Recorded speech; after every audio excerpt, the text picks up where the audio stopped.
Hi, welcome to our reading.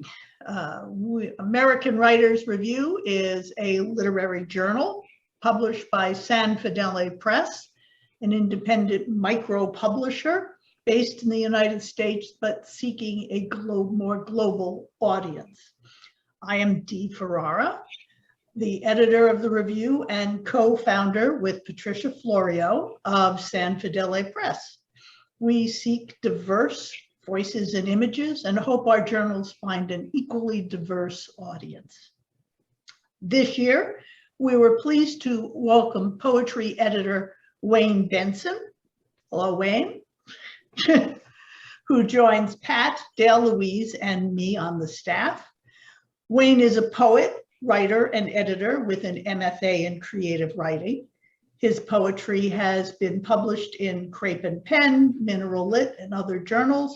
He is also the host of the Basement Poetry Podcast, where he literally talks about poetry in his basement. I really like it. It's a great podcast. We also ran our annual contest, and we would like to thank our judges, Dawn Lees, Vicki Mayick, Laurie Myers, and Carol McAllister. We will be announcing the winner this week.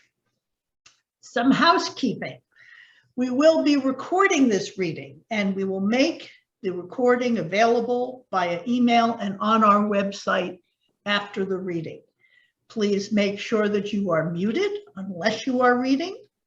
There will be a question and answer period after the reading, and you can ask questions in the chat window either during the reading to be answered afterwards or wait until the end. I'm very excited about our readers tonight because they have been gracing the pages of our journals. I will introduce each of them as they speak. The first will be Ana Flores Tamayo. Herself, once a child refugee, wanted to do work that mattered. She advocates for asylum seekers and refugee families from Mexico and Central America, a heart-wrenching yet satisfying task. Her poetry and photography have been published around the world, among others in Art in the Time of COVID-19, the Evansville Review, the Selkirk Station Press in England, Frontera from Spain, Literary Yard in India, the International Human Rights Art Festival in New York City, Crossways in Ireland, and Jam and Sand in Canada. And that is a very abbreviated bio for Ana. So Ana, take it away. All right, thank you so much. It's wonderful to be here. It's wonderful to be reading for you and to share with all these other writers. I write in both Spanish and English, and I'm going to read a sonnet I wrote, I guess, during COVID, but I guess it's not only for COVID, I guess it's universal.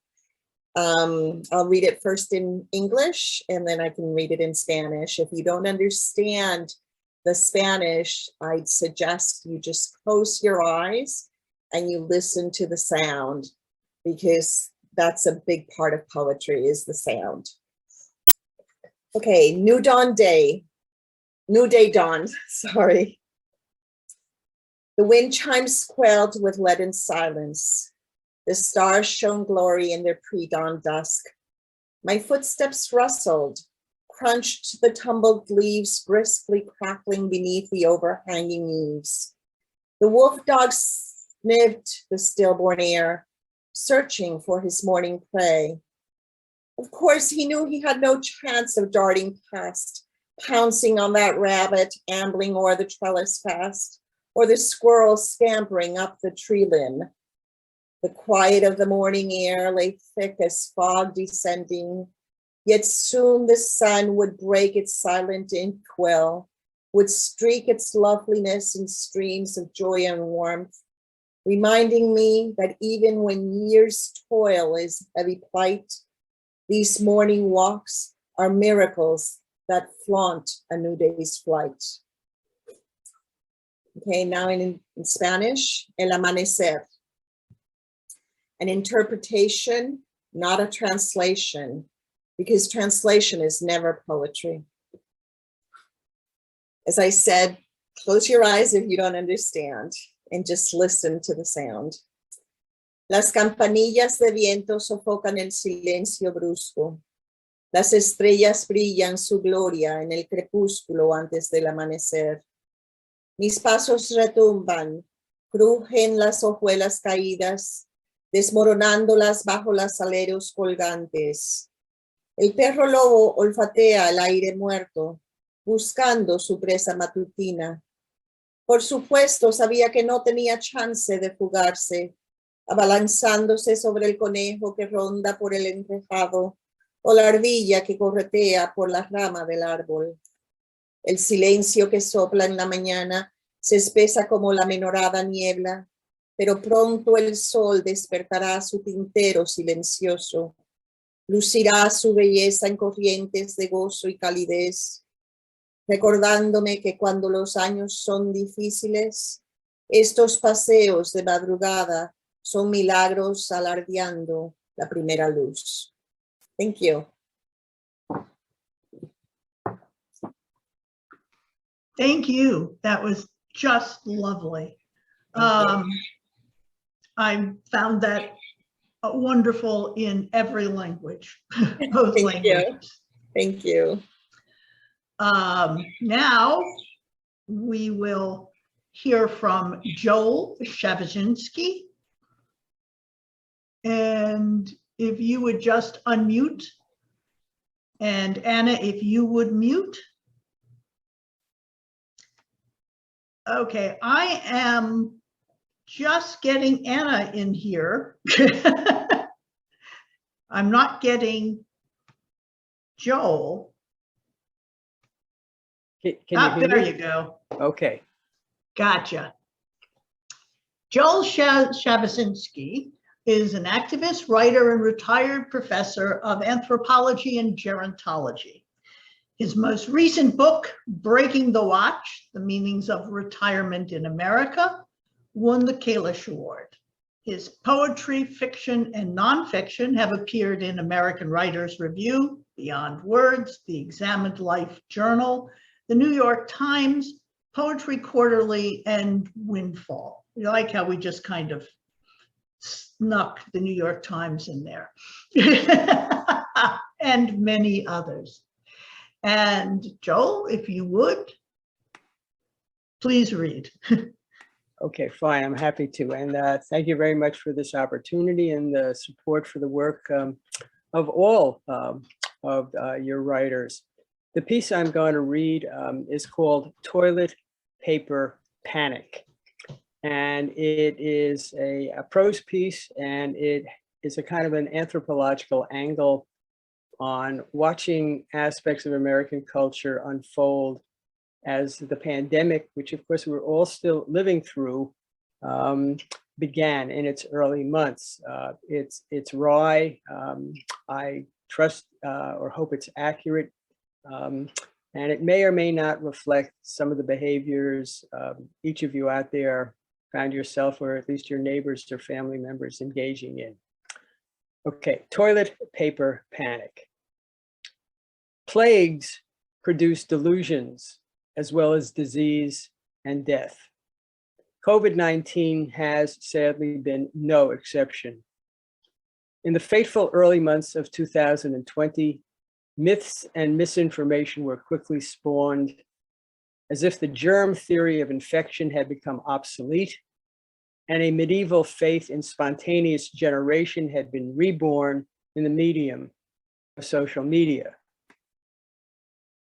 The deformations of thinking about how to cope with the virus and its consequences were as much political and behavioral as medical.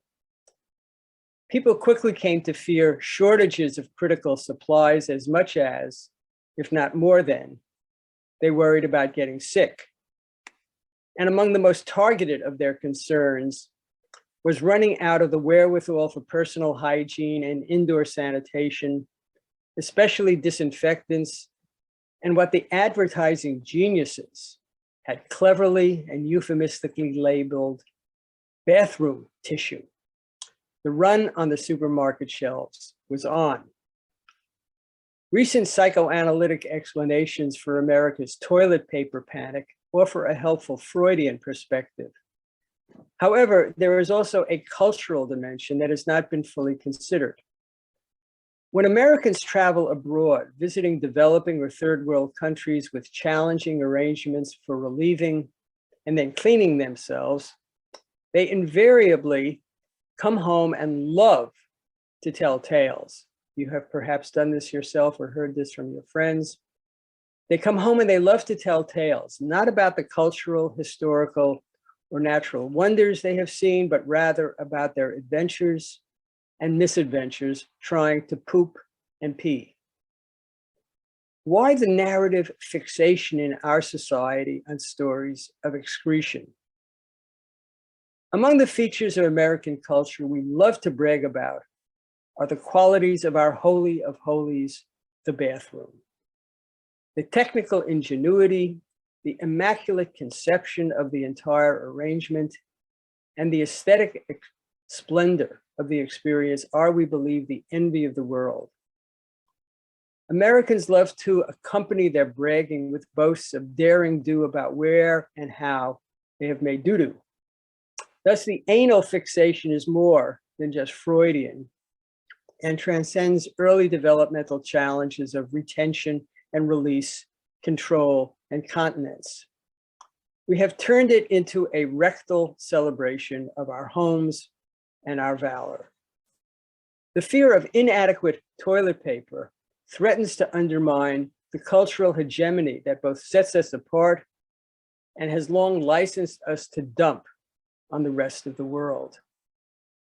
Perhaps as we try to learn the lessons of our latest disorder and our disordered lives, the time has finally come for Americans to find a better way to clean up their act and take a closer look at themselves in the mirror. Thank you.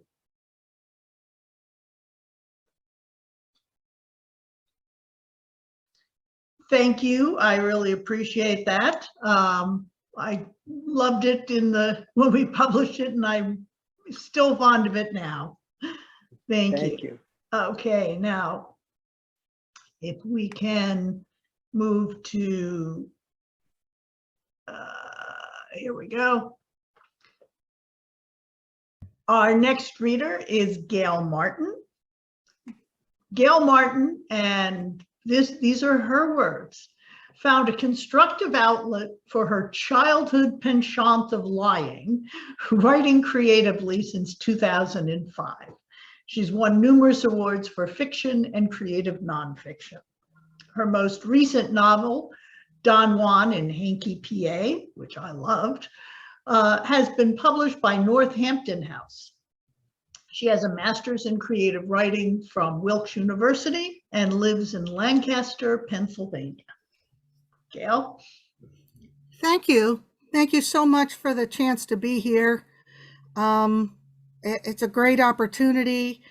I can't thank Donna enough for giving me a nudge to do some writing. I think we all felt very strong emotions during the pandemic. And sadly, I didn't do a lot of writing, as I discuss in my essay.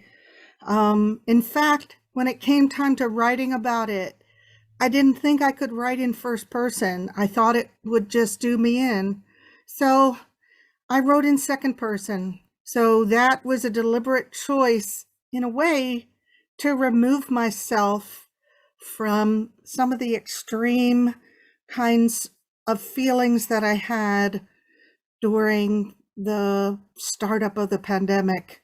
I shudder to say we're post-pandemic, but we're in another phase. And so I wrote something called The Year of Cortisol, and I thank you for inviting me to read the entire essay. I appreciate that opportunity.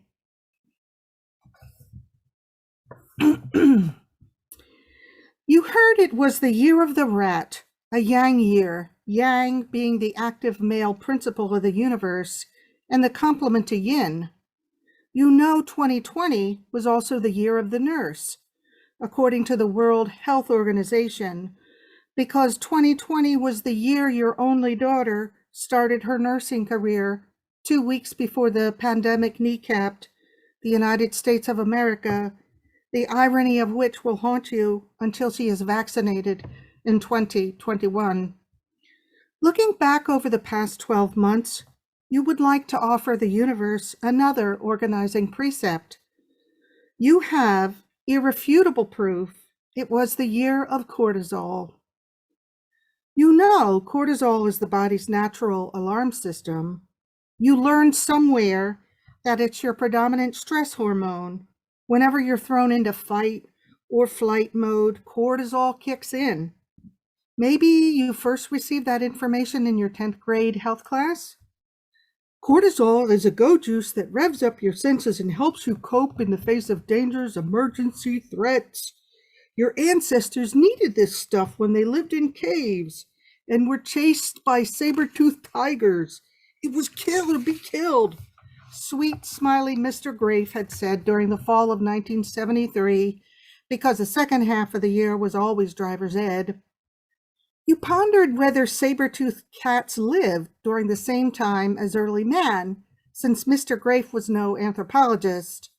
You never thought about Smiley Grafe, or his health class, or that gigantic incisor jutting up from his lower front teeth like a saber-toothed Homo sapiens until 2020.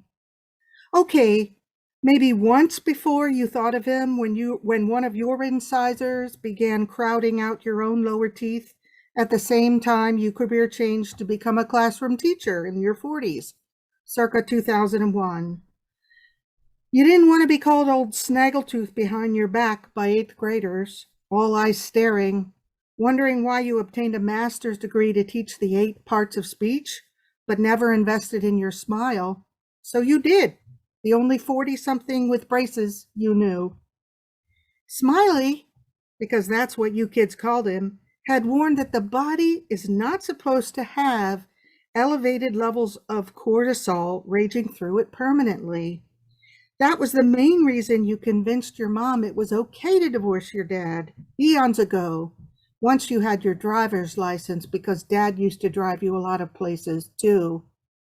Mom, you had said, he threatens at least one of us every day. He hits you, and he will do it again. Please listen to me. If you don't leave him, all the stress he creates all the time will hurt you. Remembering how 2 years later, your mother had a stroke at age 50, permanently stealing some of her mental and physical faculties and almost killing her. Akin to the chickenpox virus lying in wait, so it can resurrect itself as shingles, disfiguring your entire face and neck, Smiley's warning lay dormant for the next 2 decades, until the year of the rat.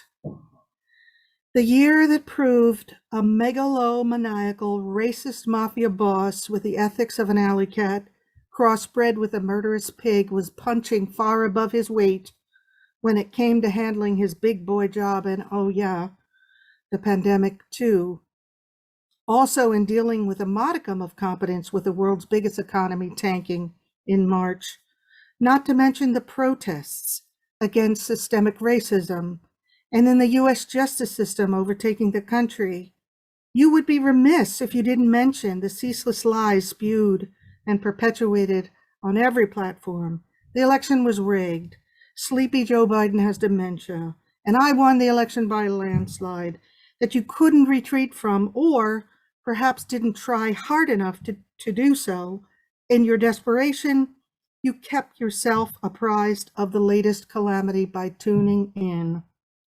You needed to document via self-observation and scrutiny whether consistently elevated cortisol levels exacerbated anxiety, depression, concentration and memory problems, weight gain and heart disease, or whether old Mr. Grafe was perpetuating hashtag fake news nearly 50 years before the term was injected into popular vernacular, like hydroxychloroquine because those many years ago, you and the rest of America trusted Walter Cronkite, considering him the exemplar among principled journalists.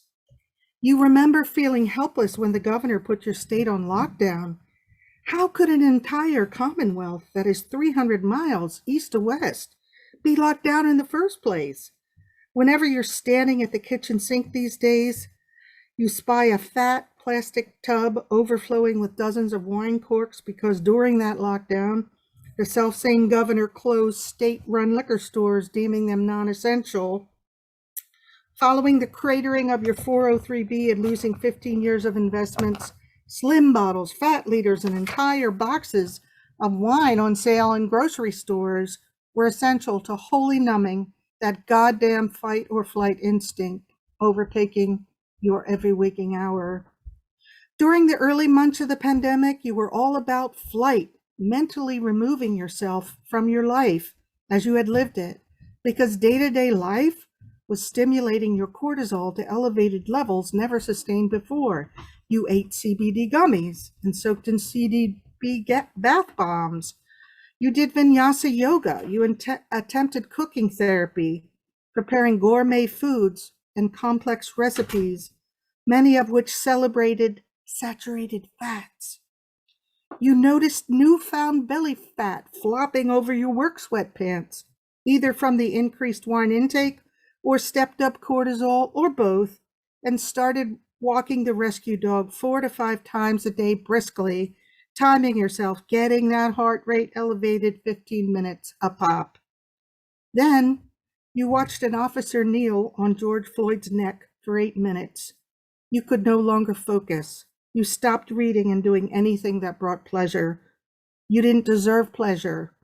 Instead, you watched Channel 6 cringing as a mob torched West Philly, blocks from where your daughter lived, the self-same daughter easing people's suffering, serving as Center City Hospital, who hardly deserved to have her third-floor walk-up go up in flames. But then you considered that a lot of people of color had been murdered for the crime of being Black. You decided to fight. You consumed news every day, sent contributions to politicians willing to stand up to grifter in chief, shared your woke news on social media platforms, scaring away followers and lifelong friends. Even though you switched from fight mode back to flight mode, cortisol could not have cared less. It instinctively coursed through your veins con gusto. During a routine October checkup, your nurse practitioner railed at you for high blood pressure. What are you doing? It's 146/84. You should be taking your blood pressure every day. Get that cuff, change your diet. You purchased a blood pressure cuff on Amazon, deciding it was time to resume fighting. You cut out fruit juices, cut down on coffee and salt, ate more fruits and vegetables, and kept power walking the dog, perhaps more than the dog wanted herself to be walked. 120/78.5. Even though it was the year of the rat, Trump lost. Well, you know, the self-same rat of the Chinese zodiac is totally unlike Trump, because people born in the rat year tend to be optimistic and energetic, likable by all. You still can't divorce yourself from the Western view of rats: filthy, disease-laden, deadly vermin. And like a rat fleeing a sinking ship, Trump fled to one of his premier golf courses after he lost. You have to wonder whether the year of the rat was more apt a metaphor for 2020 than Chinese mythology intended. Since last April, coronavirus advanced, wildfires scorched, the economy hemorrhaged, toilet paper vanished, hornets murdered, concentration evaporated, unemployment soared, savings accounts vaporized, Black people bled, protests raged, Minneapolis and Portland and Philadelphia burned, bad cholesterol escalated, RGB died, coronavirus surged, Trumpists lied, holidays fizzled, legislators contrived, Trump incited, the Capitol bled, blood pressure escalated, the insurrection failed, Antifa blamed, Trump impeached, excess pounds lost, yen rose, Texas froze, Ted rationalized, stimuli spent, vaccinations increased, blood pressure stabilized, vaccinations stalled, hospitalizations climbed. Through it all, the unrelenting reporting of all the bad, the ugly, the unfathomable, the horrific, the obscene, the unconscionable on every network, cable station, news outlet, and social media channel. It's fight, flight, fight, flight. It's cortisol in a landslide. Thank you. Thank you so much, Gail. That was, I kept thinking of the Billy Joel song, We Didn't Start the Fire, through the last part of this. First, I noticed that there are some questions and a comment. I don't know if you can see the chat box. If you can't, go on the bottom and press on chat. I have to say that Joel's piece certainly reminds me of when I was a kid, the first time I went to France and saw a bidet. It was absolutely astonishing to me and like the best idea ever, right? So I would, let's see, I think, Anna, you had a question specifically, which was, what was your one most heart-filled wish for a new dawn? And if you would answer that, if you'd like. Oh, There we go. there Okay. you go. That's hard. There's so many wishes, so many things. I think during COVID and being so isolated and being by myself a lot and with my dog and with just those very close to me, one of the things I realized was that nature, since everyone else was inside too, and they weren't using technology, they weren't using transportation, they weren't using everything, nature was kind of blossoming.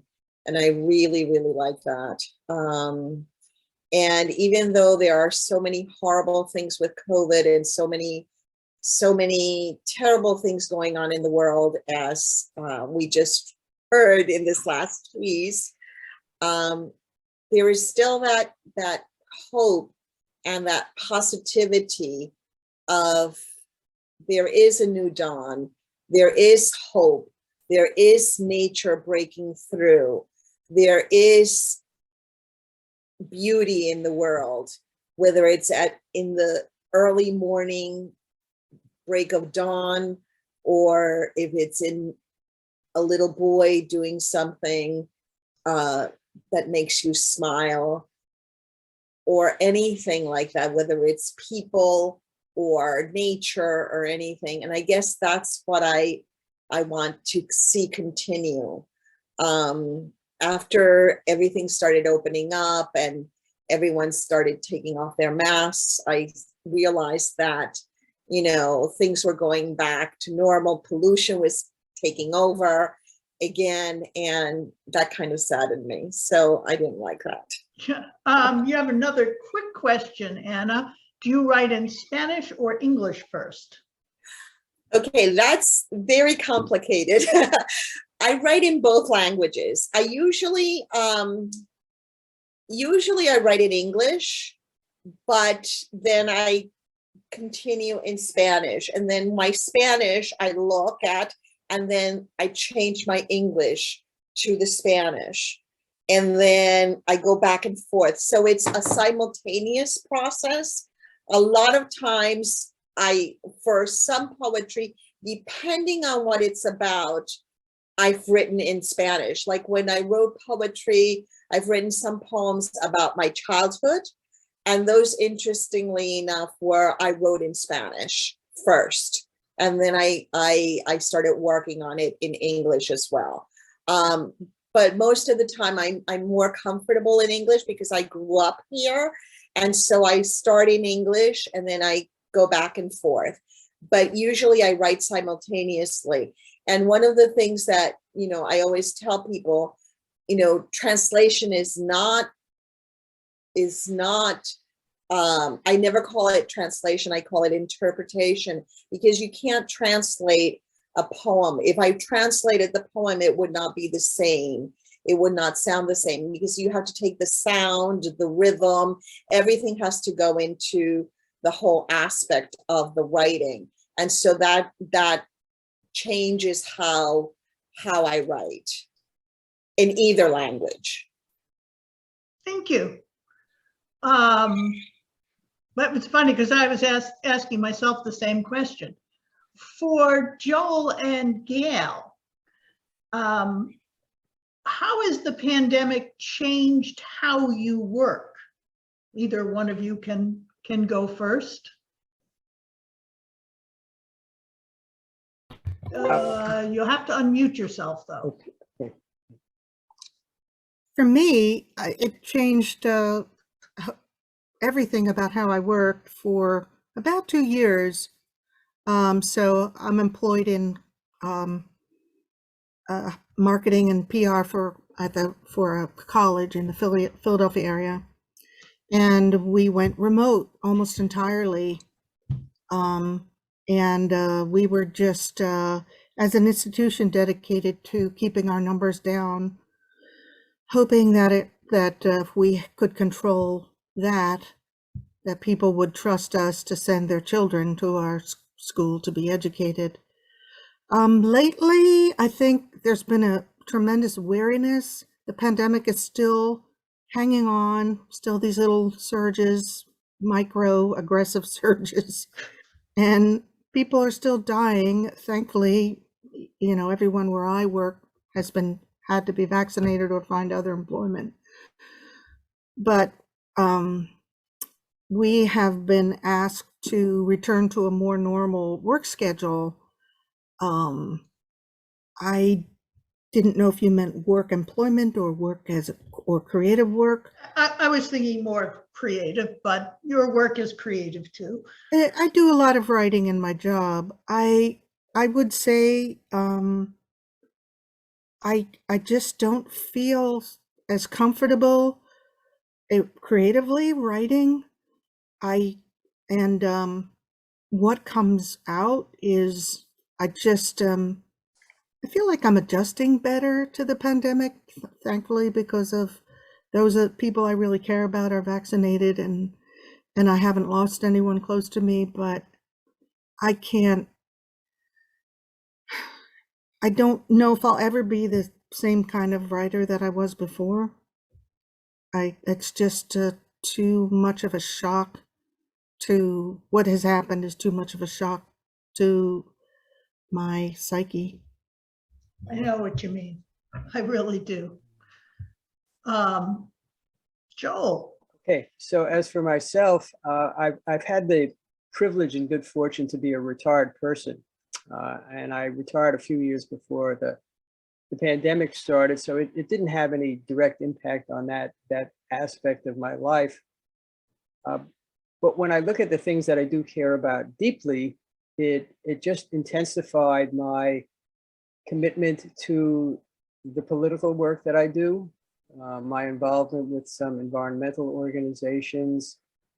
And I had moved to where I'm living right now, Seattle, about 6 years ago to help raise my 5 grandchildren. And the pandemic just heightened tremendously the need to do that in new and more intense ways than was true before, because their parents were had their work lives, their day-to-day lives affected by the pandemic. So all those things affected my own day-to-day life, which in turn then affected what I was able to do creatively. I found myself really cherishing my daily walk. It was the place where I could regain some of my sanity and also be open to, a certain amount of almost like free association. So it really fueled a lot of the writing that I've been able to do in the last couple of years. I'm not the kind of person who I think we all see, and it may include some of you, when they go out for a walk, put on headphones and are listening to a podcast or music or a story being read, whatever it is. I go for a walk to tune out all those aspects of life and the world and try to attend to what's going on around me in that moment, kind of the aspects of the natural world, Anna, that you talked about so eloquently. And just by being kind of open and free form during those times each day, I found that just a lot of thoughts and ideas came to me, which ultimately got channeled into the writing that I do. I'll just add the purely technical footnote of maybe no interest to anyone. But I've always been curious about where and how people actually write the stuff that they're working on. And I've been in the habit for decades as an anthropologist, always carrying around in my hip pocket some white pieces of paper or a small 10-cent notepad. Well, there are no 10-cent notepads anymore. They're all $1.25 or something like that. So that I can just jot down any thought, an idea, a phrase, an image that comes to me. And then I take that material home, and when I have the moments, I take it out, I look at it, and I see what it triggers. So I'm grateful to the pandemic in a perverse kind of way for increasing the amount of walking that I've done and encouraging me to try to, when necessary, tune out the world, engage in the things that matter to me, but also find in the creative process a really important lifeline to sanity. It's fascinating. I have that same small blue notebook. I have to have one that's bound, or I'll lose all the pieces, in my back pocket almost all the time. And I tend to ride my bicycle rather than walk, but I know what you mean. I have a question for the three of you, and actually for any of our people who are in the audience. And it was something that occurred to me. I have not been doing a lot of writing because I've been doing a lot of editing in the past couple of years. But do you find that you write to the same audience today as you did, let's say, 5 years ago? And if you don't, who are they? Who were they and who are they? Anyone, or is this just me?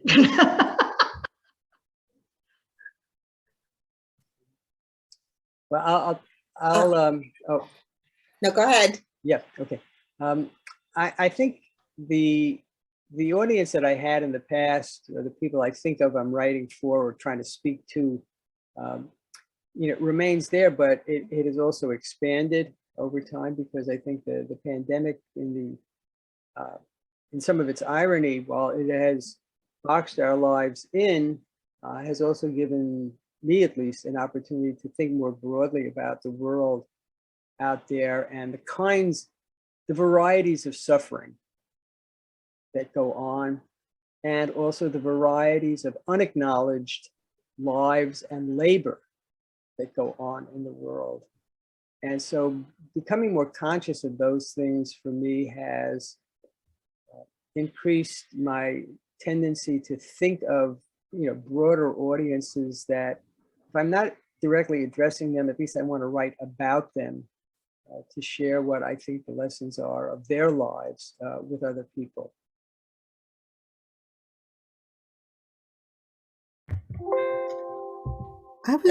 I was just going to make the comment that I'm really kind of in a contraction subtraction mode. So I'm just not that concerned about the work being accessible to many different kinds of people, I want to find an audience and write to them. I can't explain it. Maybe it's a defense mechanism, but I'm just kind of in, maybe it was a result of the pandemic and the isolation. I mean, if you followed the protocols, you had to be isolated from lots of the things you used to do. And I'm just at subtraction, contraction. That's where I am. It's interesting. I'm Oh, Oh. sorry. That's okay. I was going to say that to answer that question too, one of the things that I have, I guess my poetry has changed from when I started writing, because my work with immigrants and asylum seekers, and for a while, right now I have a book that's coming out. It's called Peregrina, Pilgrim. I wrote it in Spanish and English, although it's coming out just the Spanish version in Spain, Peregrina, probably next week sometime.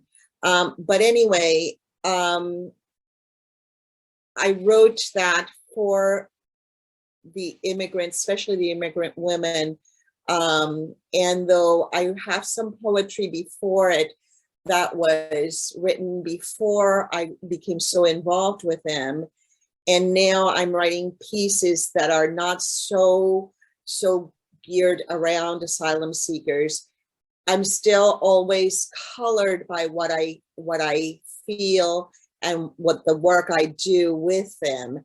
And even though it has, like this poem, for instance, New Day Dawn, even though it's not about them, it's still that background, that thought about their plight is always in the background. And so that's always coloring everything I write, if that makes sense. Makes perfect sense to me. Sure. Okay. If I could just inject a question for you, Dee. Yeah. Okay. In terms of the tremendous work that you've put in over the years, editing and encouraging writers and creative people, how has the pandemic, impacted kind of your vision or your feelings about what you do? Wow. Well, turnabout is fair play. I lost my mother to COVID in early April 2020, when there was no chance of a vaccine. Nobody knew anything. And I found my level of anger growing astonishingly. I've always been passionate about a lot of things, including democracy in our country and history. But I found myself incandescent with rage so often that I could barely speak. And we do get a huge number of submissions, and they do come from all over the political, and I would have to say intellectual spectrum, because we got some real morons, if you forgive the expression. So I find myself trying to distance myself in my first couple of readings. I read everything multiple times, and I try to distance myself from my immediate emotional reaction. Otherwise, well, I read online, so I can't crumple it up and throw it away. But I found myself focusing on technical things in my first readings as opposed to my emotional response. So I will look at something as coldly as I can the first time, rather, which is quite a change. And I realized it recently It's quite a change. I used to read something, and if it resonated with me, it was great. I was on board, and if it didn't, well, I'd read it again a couple of times. And now it's really quite the opposite. Thank you for asking. You're welcome. Anyone else have a question or a comment? Carol, you have to unmute yourself and then Hello. there you go. Okay. I just want to comment that that's an interesting question that you asked, and I haven't thought about it, but I did recognize that there's been a change in both my writing and my artwork since COVID, and then this war in Ukraine, because things just don't seem to be coming to an end. And I think we've been in this for such a long period of time that it really starts to change you. And I found, particularly in my painting, that I would start a piece of work and it morphed into bombing of Ukraine, Mariupol. The poetry that I've been writing and the prose I've been writing have all been dealing with current times. I've stepped away from the audience, the older audience, and the past, the Remember When, the memoir, and I stepped up to current times because I really think that the role of the writer and the artist at this time, part of the role is to make social awareness. And I also have, I was showing in the Linden House Foundation Center at the University of Georgia campus. It's a big museum. And I just wrote them a letter and I asked if somehow they could put together a show based on the artistic mind, the artistic eye, the creative person's take of society, current society, going back at the start of COVID all the way through, and to address any type of major issue and have it expressed both in visual and in writing. And this last show that I'm in right now, I submitted one of my paintings that morphed on me into the bombing of Ukraine. And I included with it a poem that was written by a poet that was translated from Russian to English. It was a 67th day underground. And I took his poem and I put it with my painting and I submitted it to the gallery. And I don't know what kind of reaction I am going to have, because it's not the classic, traditional painting, the nice scene, or, it's a social comment. And they have to take it because this is a member show. So that's the only reason I figured I could get away with it, because this one was not a jury show.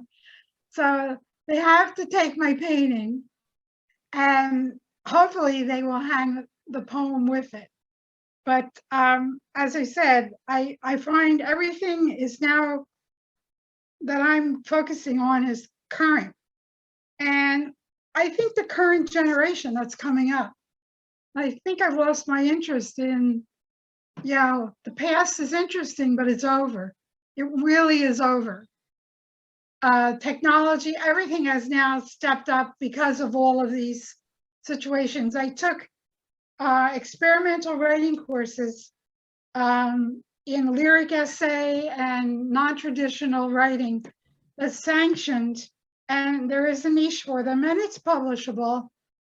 And I'm starting to write that way, and it's a whole new stream of consciousness, but it's totally revamped.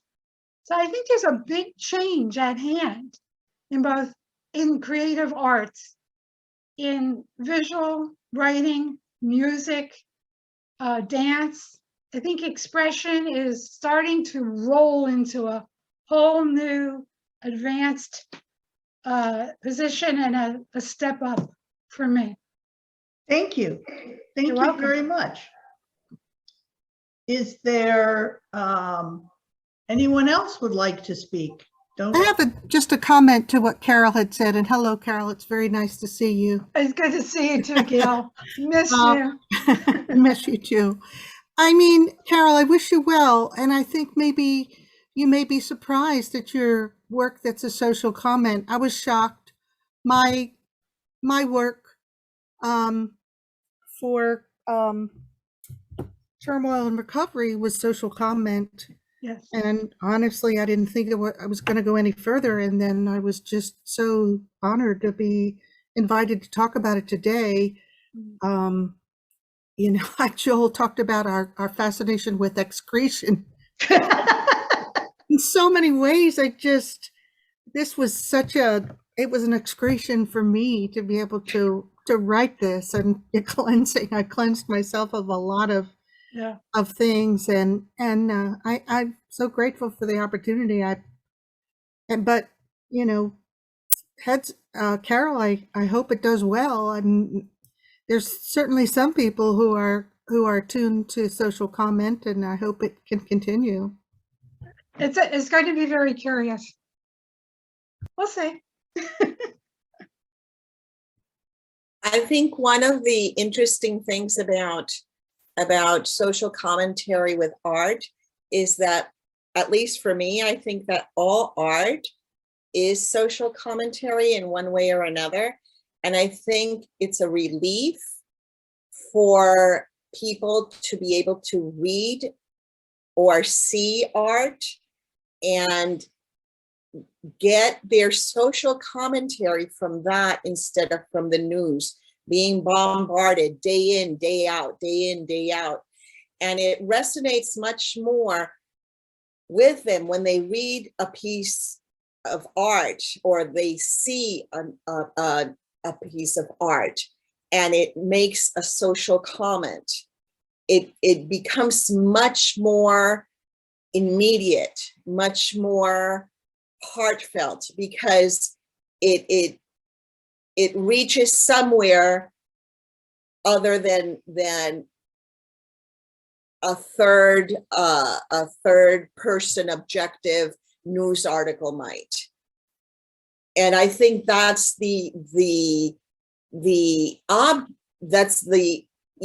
the object of a poet or a writer, or is to make some kind of social commentary through their work. That's very interesting, and I'll just want to add one thing. I've been a writer forever, but I took up painting a few years ago, and I found that the only thing I really like to paint are portraits of people. And during the pandemic, I did a series of masked people.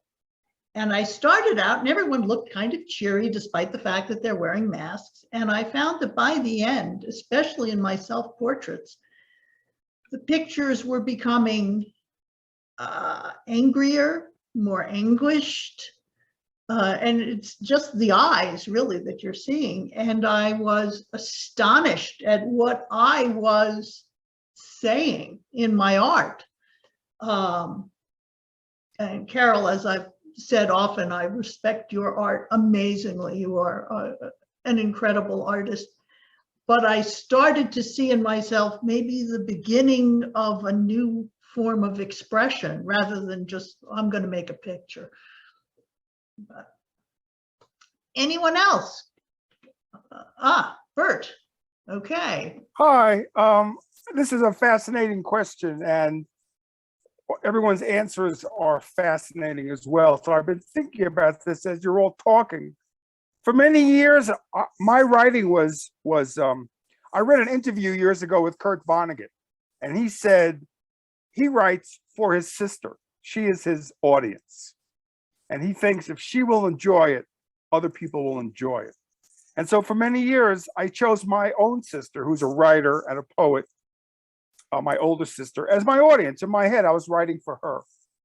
And I have some friends who are jewelers, and they travel around the country doing these art shows and art fairs and things.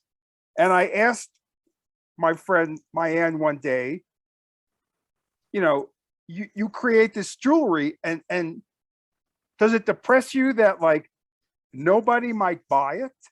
And she said, not at all. She said, when she's working on a piece, she's thinking that there is one person out there who she has not met yet, one person who will see this piece and fall in love with it and buy it. So she goes on and creates the piece knowing that there's one person out there.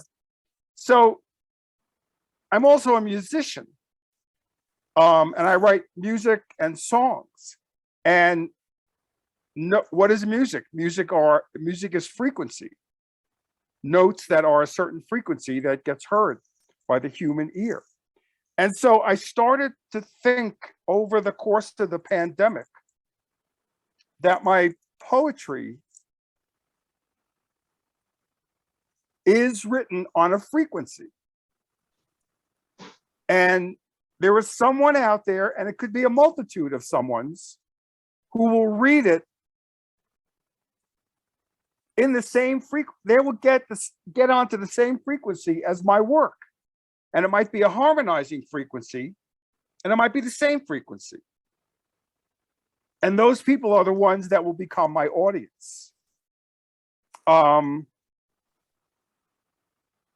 And I've also stopped writing about specific things, but have become more writing about